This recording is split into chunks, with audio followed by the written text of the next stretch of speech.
Parte número 3. Bueno, vamos a iniciar con el capítulo número 5 del Evangelio según San Juan. Y una vez más voy a hacer un tema temático. Ustedes saben que ahí el título que le pusieron a la Biblia es el paralítico de Bethesda. Y voy a hacer un tema más temático que de lo que está hablando el contexto de ahí, de lo que el paralítico que estaba esperando ahí a la puerta para la sanidad, para recibir esas. Cuando algunas Biblias tienen, las más antiguas no tienen, que dice que un ángel hablaba, que bajaba y movía. Creo que en esta traducción aparece. El ángel descendía en el versículo número 4.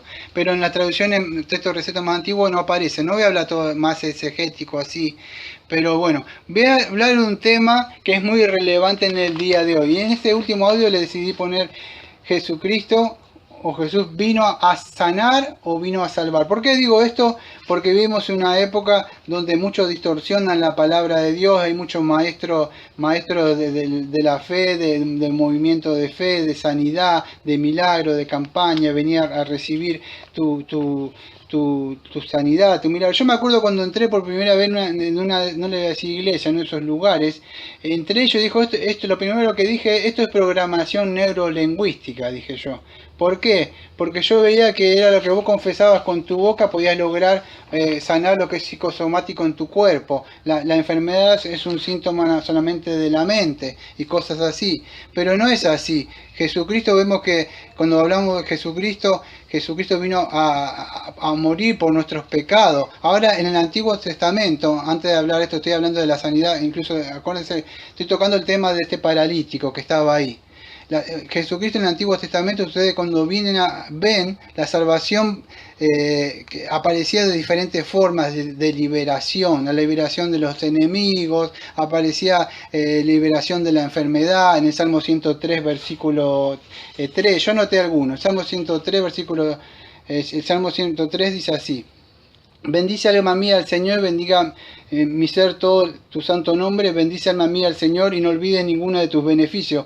Él es quien perdona todas tus iniquidades, escuche, y el que sana todas tus dolencias. Entonces muchos de estos carismáticos dicen, bueno, el Señor sana, pero también te perdona los pecados, pero con eso viene justo la sanidad, o la liberación de otras cosas pero no era así. Tenía una relación en el Antiguo Testamento, aparecía como una liberación, pero todo apuntaba, la Biblia es una sola y temáticamente apunta teológicamente la historia de salvación, que Cristo vino a morir por nuestro pecado. Ahora en Efesios, ustedes saben, el 5 versículo 23, muchos de estos sanadores que dicen, porque dicen que el marido es la cabeza de la mujer y así como el Cristo es la cabeza de la iglesia, la cual es su cuerpo y él es salvador. Y ellos se atreven a decir, bueno, Cristo es el salvador o el sanador del cuerpo.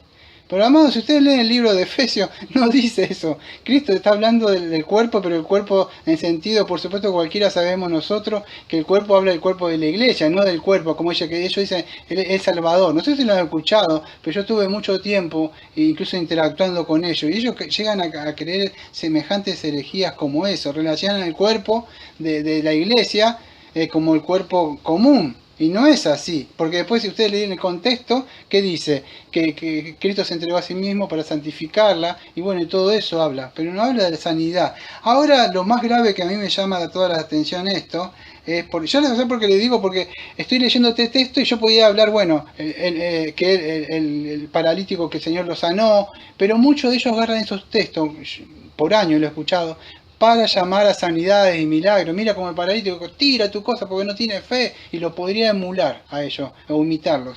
Pero y dicen eso, lo más grave de todo ello es que se atreven a tocar Isaías 53 versículo 5, donde dice, por su llaga fuimos nosotros curados, mas él herido fue por nuestras rebeliones, morido por nuestros pecados, el castigo de nuestra paz fue sobre él y por su llaga fuimos nosotros curados. Ahora ellos lo que dicen, bueno, nosotros fuimos curados, hay perdón de pecado, algunos más sanos dicen eso, pero también podemos ser curados en el cuerpo. Sanidad espiritual, sanidad corporal. Todo un conjunto. No es así, amado, no es. Y vamos a ver, Jeremías dice, convertidos. Ahí se convierte. Bueno, la palabra que aparece ahí no es en griego, sino en hebreo es rapaj, ahí, R-A-P-H-A,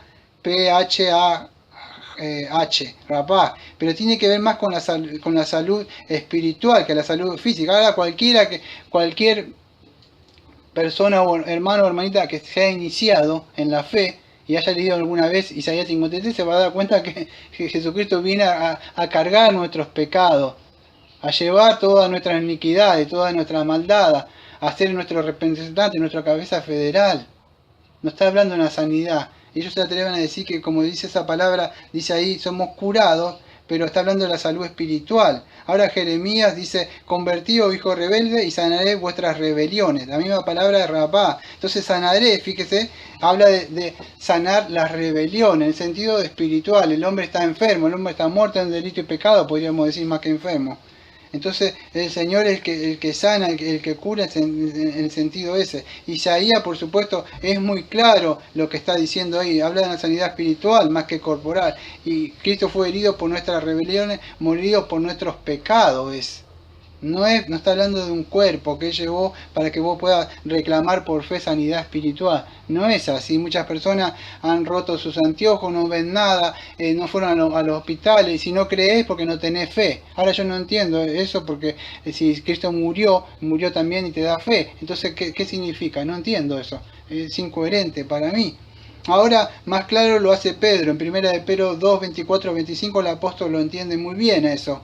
Cuando Pedro dice, quien llevó el mismo nuestros pecados en su cuerpo, sobre el madero, para que nosotros, estando muertos a los pecados, vivamos a la justicia, y por cuya herida fuiste sanado.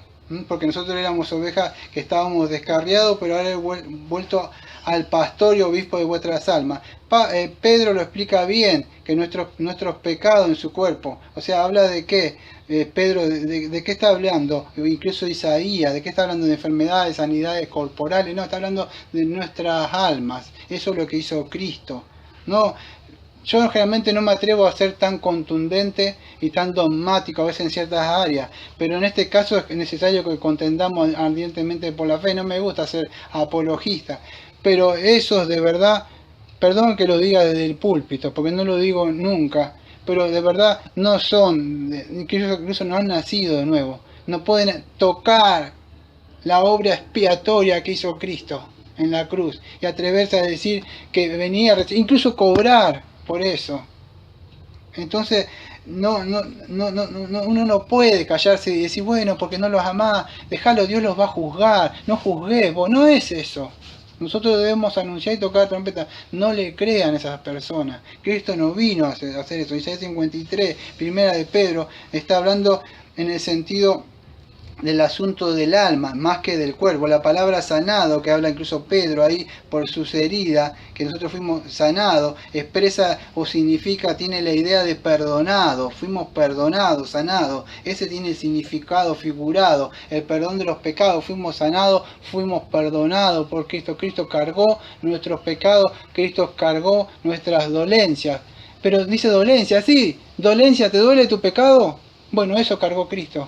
Cuando Él estuvo así, Él sintió todo el peso del pecado y toda la dolencia. Él cargó la dolencia, eso habla, no habla de la sanidad de que las podés reclamar. Y así pasa, incluso en el Salmo 32 dice la dicha del perdón, dice David, bienaventurado aquel cuya transgresión ha sido perdonado, cubierto su pecado, bienaventurado el hombre a quien el Señor no culpa de iniquidad, cuyo espíritu no hay engaño, mientras callé, envejecieron mis huesos y me gemí todo el día. Podría hablar, decir, bueno, acá el pecado tiene alguna relación con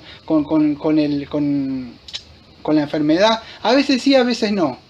A veces sí, a veces no. Job no tenía estaba siendo afligido, pero había un propósito. Yo no lo entendía, pero había una enfermedad. Satanás podía traer. Había cosas que Satanás le traía a una señora que andaba encurvada.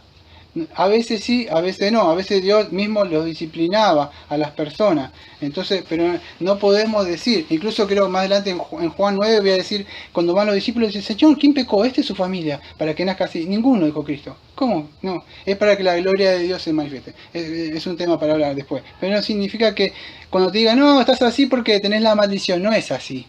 No es así. No es así. La maldición de la ley que muchos dicen, o en Gálatas 3, versículo 13, muchos la asocian con Deuteronomio 28, esta pseudos iglesia, vamos a decirle, que ese es el nombre. Pseudo, falso, iglesia. Porque dice que nos redimió de la maldición de la ley. dice Gálatas. Entonces esta gente dice, mirá, te redimió de la ley, dice Gálatas. Pero, ¿sabés por qué estás así? Porque vos estás bajo la maldición todavía. Por eso. Pero Gálatas 3:13 nos dice que nos redimió de la maldición de la ley. No está hablando, vamos a decir, porque ellos dicen, bueno, te redimió de la maldición de la ley. Ellos lo asocian con Deuteronomio 28. Aquello que algunos que saben Deuteronomio 28 habla de que Dios le iba a tirar ciertas enfermedades, pasarle cosas. No sé si era la maldición. Pero Gálatas, aquellos que han escuchado la serie de Gálatas que di el año pasado, cuando di Gálatas 3:13, no habla de Deuteronomio 28. Pablo ahí, que no está hablando de esa maldición. Pablo lo que está diciendo en Gálatas que nosotros ya como cristianos no tenemos, no se nos requiere vivir a la altura de las normas de Dios o las normas divinas, en nuestra fuerza, o ser salvo por obras. No, ya no necesitamos eso, porque todo lo que depende de las obras de la ley está bajo la maldición. Entonces yo dice, bueno, entonces vos estás bajo maldición, por eso no tenés sanidad, por eso te pasa eso, por eso tenés pobreza, porque estás bajo la maldición, porque no te congregás acá. No es así, amado, no le crean a eso, porque dicen otras cosas.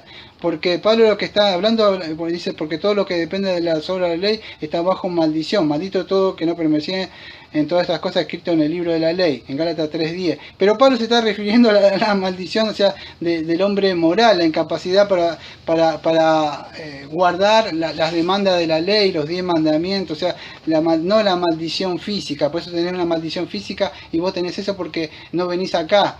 Vos mismo te estás acarreando eso. Vení acá que vas a recibir la bendición. Acá se dice, ¿cuánto? Yo no sé si están acostumbrados como yo, o yo soy el único extra cristiano que escucha estas cosas. Pero dice, vení a recibir tu bendición, día de bendición. Cada rato, ayer estaban acá gritando así, con el rap. Vení a recibir tu bendición, dice. ¿Por qué? Porque vos estás en maldición. No es así, no es así. La maldición, bueno, sí, nosotros tenemos la maldición, vamos a decir, el hombre cae en pecado, por cierto, tomamos juicio bajo la ira de Dios, pero eso sí, pero hay solución para eso. ¿Para qué es? Es perdón para los pecados. Tenemos en eso, y es importante entender eso porque ellos no entienden eso.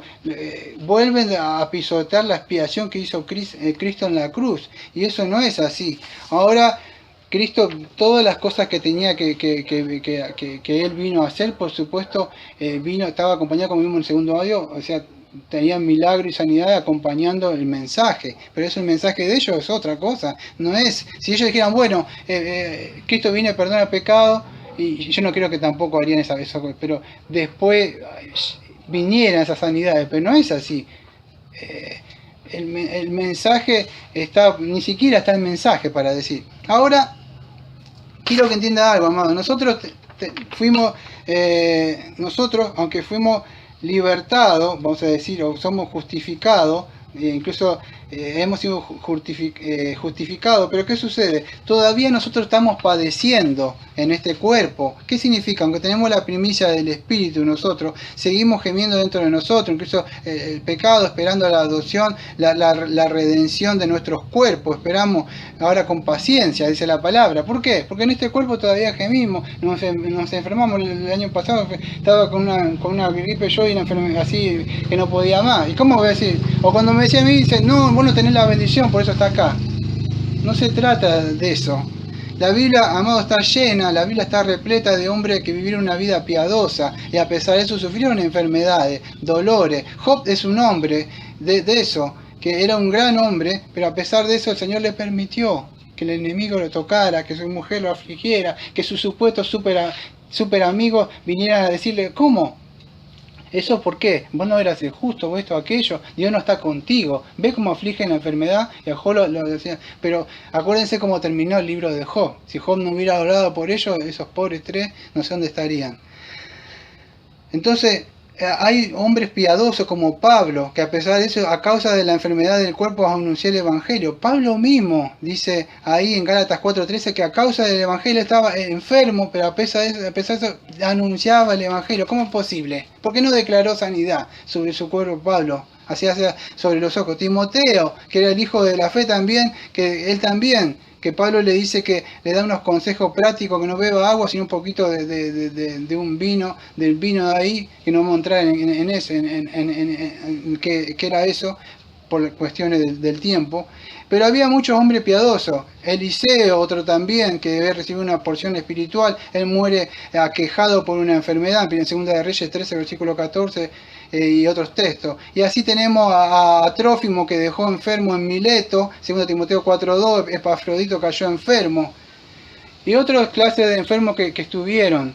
Entonces, no significa, amados, que esto, que en Cristo venís, hay perdón de pecado y también hay sanidades. Por supuesto que puede haber sanidades también, y haber, pero no es así. En el himno número 170 dice así: ¿quieres ser salvo de toda maldad? Dice así. Yo no lo voy a entonar porque ustedes saben, pero dice: ¿quieres ser salvo de toda maldad? Tan solo hay poder en Jesús. Fíjese, dice: ¿quieres vivir y gozar santidad? Hay poder, el poder sin igual. Y fíjese de lo que habla: libre de orgullo, pasión, libre en Jesús, vencer toda cruel tentación, servir a tu Rey. No habla sanidades espirituales, incluso en nuestros signos, de sanidades corporales, sino de sanidad a nuestro alma. Eso es lo que hace Cristo. Vine a traerlo eso.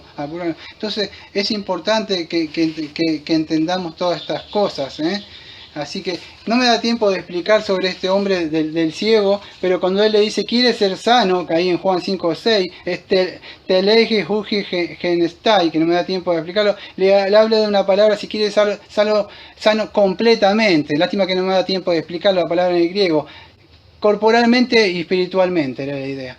Vamos a orar porque me quedan solamente 25 segundos. Amado Padre, le damos gracias, Señor, por estos estudios que pudimos, Señor, estar aprendiendo de su santa palabra, Señor, que está aplicándolo a las personas que usted, Señor, quiere aplicarlo a sus corazones. Le damos gracias a todos, Señor, como siempre, en el nombre del Señor Jesucristo, y como siempre decimos, amén. Amén. Amén.